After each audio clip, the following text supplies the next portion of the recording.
C'est la dernière vidéo de cette série de construction de sa ruche-varée en kit.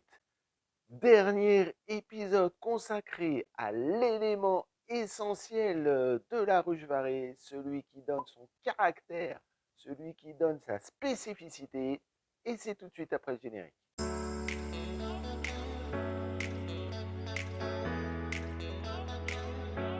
Bienvenue à toi sur la chaîne Team Ruche-Varée, cette chaîne dédié à l'apiculture en ruche-varée. Si tu veux découvrir cette apiculture alternative, cette apiculture familiale et paysanne, cette apiculture déjà présente avant que certains décident que l'agriculture était une industrie. Bon, là, je m'enflamme un peu, oui, mais il en faut, mais bon, bref. Si tu veux découvrir cette apiculture qui est donc sociétale, familiale, économe et destinée à tous, n'hésite pas à t'inscrire. Un grand merci à toi. Aujourd'hui, vidéo consacrée à l'élément qui fait la spécificité de l'agriculture en ruche-varée. Un élément que l'on retrouve nulle part ailleurs. Un élément qui nous caractérise. Un élément aussi qui est vraiment le symbole et la philosophie de l'apiculture en ruche-varée. Cet élément qui nous différencie complètement de nos collègues en ruche d'Adam et qui fait que nous avons une conduite apicole complètement différente, et j'ai nommé l'élément. La méthode la plus répandue, la méthode en ruche d'Adam, forcément vous entendez des termes comme le corps de la ruche, les hausses de la ruche. En varée, que nenni, point de différenciation, et c'est ça qui fait l'originalité de cette méthode. Un élément unique, identique, qui est à la fois le lieu de vie de la colonie, le lieu de ponte, le lieu de réserve, le lieu de tout en résumé. Et nous allons voir que toute l'astuce de cette méthode réside dans cette spécificité. Comme dans les vidéos précédentes, en un, nous allons voir le montage de l'élément kit, et en deux, pourquoi cet élément a ses caractéristiques. Et vous verrez, ce n'est pas dû au hasard.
Première caractéristique, l'élément est une section carrée.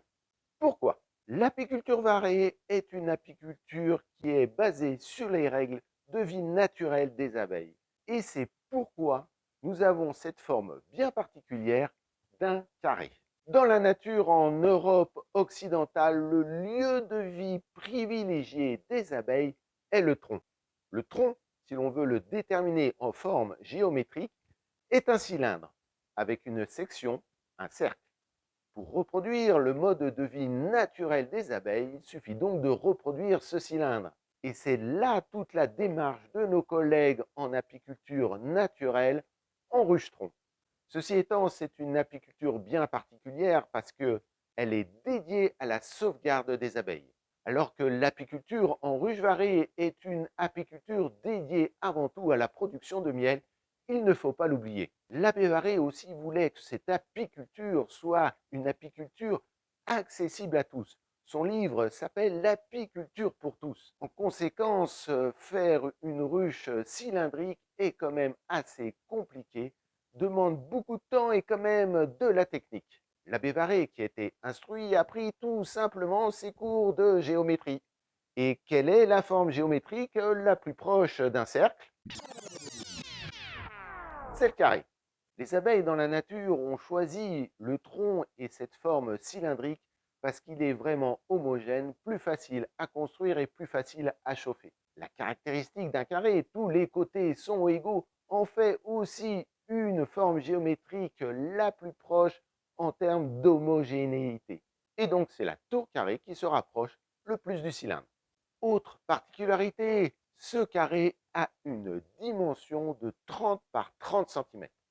La Bévarée, qui toute sa vie a observé les abeilles sauvages, qui a observé le comportement des abeilles dans sa ruche, a déterminé cette forme comme moyenne, comme étant la plus proche de la section des troncs d'arbres que l'on pouvait trouver dans nos régions.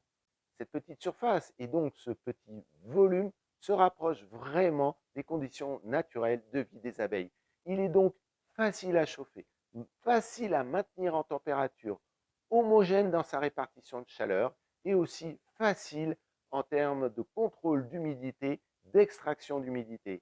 Et c'est là tout l'avantage et c'est là tout l'intérêt de la conduite en ruche-varée. Deuxième caractéristique, c'est cette hauteur particulière de 21 cm. Nous avons donc un élément de section carrée de 30 par 30 cm avec une hauteur de 21 cm. Mais pourquoi cette dimension plutôt précise? Tout au long de sa vie, l'abbé Varé a observé les abeilles et a fait plusieurs tests sur son rucher qui comptait pas moins de 350 ruches. Une démarche quasi scientifique pour arriver à définir les caractéristiques de cette ruche en vue de produire un maximum de miel avec un minimum de coûts et sans passer beaucoup de temps puisque c'était vraiment destiné aux populations pauvres, aux populations socialement défavorisées pour qu'elles puissent retrouver de l'autonomie alimentaire dans une période où le sucre coûtait très cher. Et c'est là vraiment toute cette spécificité d'apiculture familiale, d'apiculture paysanne que l'on retrouve dans chacune des caractéristiques. C'est là tout le génie de l'abbé Varé. Observer pendant plusieurs années, observer durant toute la saison le comportement des abeilles. Tout au long de l'année, les abeilles construisent et la spécificité de la ruche Varé est de respecter cette méthode naturelle de construction des abeilles. Je pars du haut et je construis vers le bas. Et donc, tout au long de l'année, la reine pond tout en haut, puis progressivement, en fonction du développement de la colonie et de l'augmentation de la construction, descend sa ponte et les anciens lieux de ponte deviennent des lieux de réserve. Et l'abbé Varé a remarqué que pendant toute une saison, les abeilles stockaient du miel sur environ 21 cm de long. Et là, c'est très intéressant parce que ça permet à l'apiculteur de prélever le surstock de réserve sans avoir de couvain. Troisième intérêt, d'avoir un élément unique au-delà de l'aspect facilité de construction, facilité de gestion, puisque vous n'avez pas plusieurs types de matériel, et aussi économie, petit volume, donc moins de matière, donc plus économe, et ça, il ne faut pas le négliger, c'est que cet élément peut servir à tout. Puisqu'ils sont identiques, je peux modifier ma ruche, changer l'ordre des éléments, en rajouter par le haut et par le bas, comme je le souhaite. Et ça, c'est vraiment pratique. Quatrième intérêt d'un élément à petit volume, le confort et la santé des abeilles. Plus facile à chauffer, plus facile à maintenir en température, c'est aussi des abeilles qui se fatiguent moins. Qui dit abeilles moins fatiguées, abeilles moins sensibles aux maladies, moins sensibles aux agressions extérieures, moins sensibles à la pollution. Et ça, c'est vraiment important pour l'avenir de nos colonies. Plus facile à chauffer, plus facile à maintenir en température, c'est aussi moins d'énergie dépensée par les abeilles. Moins d'énergie, ça veut dire moins de consommation des réserves et ça, c'est capital pour deux choses. La première, vu que la section est quand même petite, il faut optimiser la production de miel. Et le deuxième point, il y a moins besoin de nourrir. Apporter des substituts aux abeilles, ça n'a jamais été bon. Elles préfèrent vraiment la complexité de leur miel qui leur donne vraiment tous les éléments indispensables pour leur bonne santé. J'ai d'ailleurs fait une petite vidéo à ce sujet. L'intérêt aussi de cette petite section est de faire comme une cheminée qui permet d'évacuer l'humidité créée par les abeilles lors de l'évaporation de l'eau du nectar. Je rappelle vraiment, c'est la caractéristique essentielle de la forme de la ruche varée, cette sorte de cheminée, cette sorte de VMC avec comme moteur la chaleur de la colonie. L'air froid rentre par le bas et donc est réchauffé par la colonie. L'air chaud, plus léger que l'air froid, s'échappe par le haut. Et donc, dans ce petit volume, il y a vraiment un flux d'air régulier, bien contrôlé par la colonie, qui permet aux abeilles d'avoir un air extrêmement sain pour pouvoir se développer, élever, pondre et vraiment stocker du miel vraiment dans des conditions idéales. L'autre élément particulier qui est complètement lié à l'élément en ruche varée, j'ai nommé la barrette. Et oui, pas de cadre dans la méthode traditionnelle en ruche varée. 8 barrettes que l'on met sur le dessus. Alors pourquoi des barrettes? Nous sommes déjà sur un petit volume. Mettre des cadres réduit ce volume disponible à la fois pour la ponte, pour le développement de la colonie et pour les réserves, et donc pour l'apiculteur. Le saviez-vous? Mettre des cadres, c'est réduire de 5% le volume disponible pour la colonie. C'est énorme. Cette forme réduite permet aussi de faciliter l'observation. L'observation visuelle quand on bascule un élément, comme je l'ai fait ici, et quand on feuillette à travers la construction de cire pour contrôler le couvain en cas de suspicion de maladie.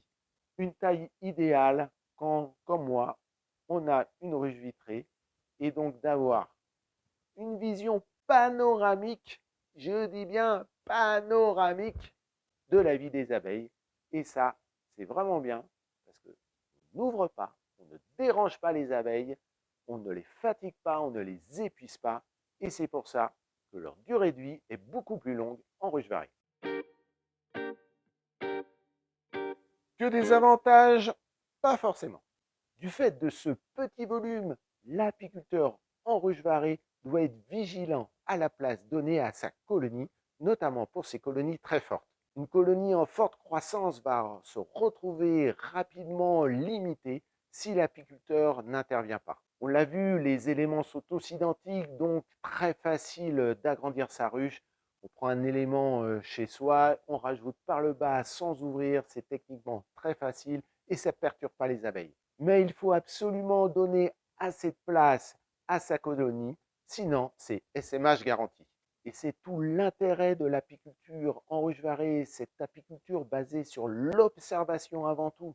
L'apiculteur doit déterminer quel est le volume idéal pour sa colonie en fonction de sa force, en fonction de son dynamisme. Ne pas hésiter à agrandir très tôt dans la saison pour qu'une colonie forte identifie bien le volume potentiel, son volume optimum et sans avoir à chercher un autre endroit, donc sans avoir à essaimer, sans pour autant donner trop d'espace à chauffer, ce qui fatiguerait les abeilles. Comme tous les éléments sont identiques, l'apiculteur peut rajouter 1 à 2 éléments d'un coup. Donc vous voyez, c'est très simple. Et donc finalement, ce petit volume n'est pas une contrainte. C'est pour ça que je ne parle pas de contrainte, parce que je sais que c'est pour le bien-être de mes abeilles. Et je sais que pour moi, ça m'oblige à vraiment comprendre le mécanisme de la colonie, à passer du temps avec la colonie pour bien comprendre son fonctionnement, pour bien comprendre son besoin et pour pouvoir ainsi m'adapter à son besoin. Et cet élément unique, avec son petit volume, sa facilité d'utilisation, sa facilité aussi de mise en place, me permet d'être très réactif aux besoins de la colonie. Petit élément minimum de contrainte pour les abeilles et c'est tout l'intérêt aussi d'une apiculture le moins intrusive possible. Petite astuce à venir sur une prochaine vidéo, comment préparer cet élément à la réception d'une colonie. À bientôt dans Team Ruche Varée.